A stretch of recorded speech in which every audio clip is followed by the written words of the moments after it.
Russia's invasion of Ukraine has largely been stalled, with Russian forces failing to capture any major city, but it has caused massive destruction to residential areas. And now US President Joe Biden has said that Russian President Vladimir Putin is considering to use biological and chemical weapons in his war against Ukraine.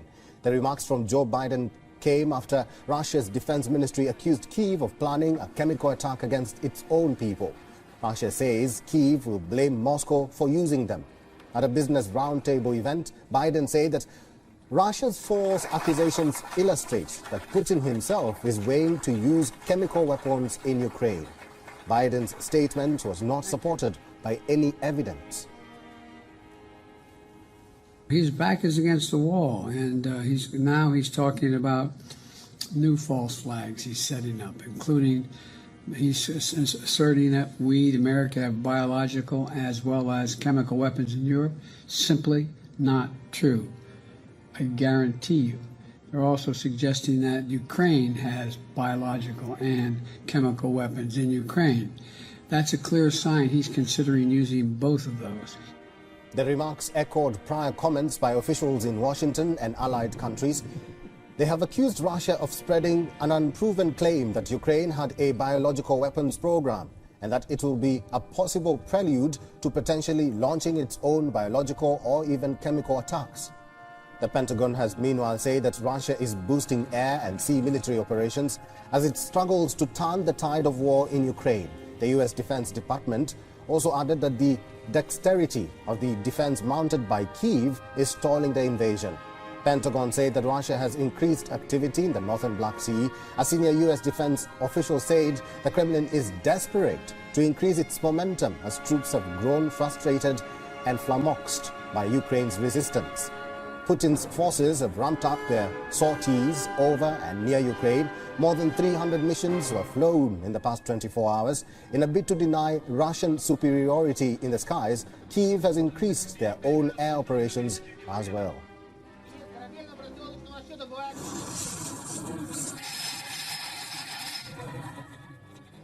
What we're seeing, again, we think, is the Russians reacting to this lack of progress by stepping up these attacks to try to forcing this violence on the Ukrainian people to force the surrenders of cities and towns that they have not been able to make any progress on the ground.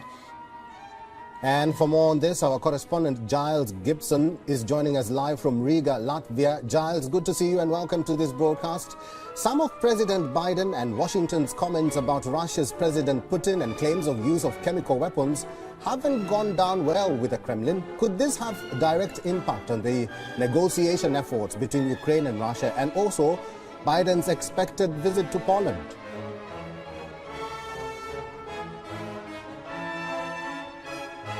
Yeah, that's right. We see US President Joe Biden really trying to paint this picture of Vladimir Putin with, using his own words, with his back against the wall. So this idea that Vladimir Putin has launched this invasion into Ukraine, that his forces are getting bogged down, that they are not making the sort of progress that they'd hoped to make by now by capturing, major cities such as Mariupol or Kharkiv.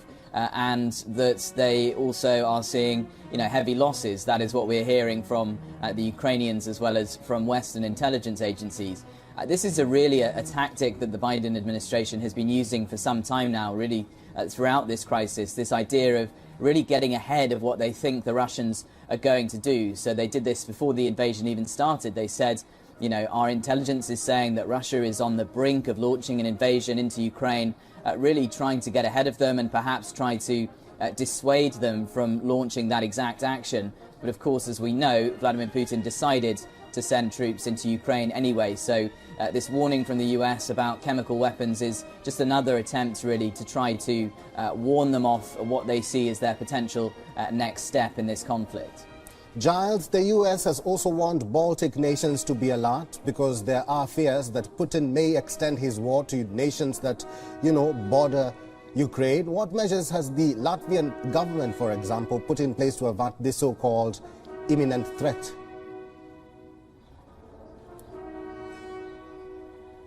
Yeah, well, we've seen the Latvian Prime Minister in the last week or so travelling to see the British Prime Minister Boris Johnson. Latvia is actually part of a force known as the joint expeditionary force. It's made up of northern European countries and Baltic nations, as well as countries in Scandinavia such as Norway and Sweden.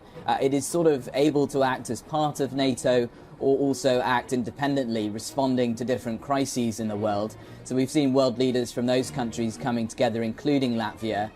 Walking around the Latvian capital here in Riga, you do get this sense that there is a real sense of togetherness, of unity with the Ukrainian people. There are flags, Ukrainian flags, all over this city. I saw on one street corner this little collection of blue and yellow Ukrainian candles, so candles in the colours of the Ukrainian flag. But I think also amongst the government, amongst senior civil servants, there is this real heightened sense of awareness that this country has a very long border with Russia on its eastern frontier.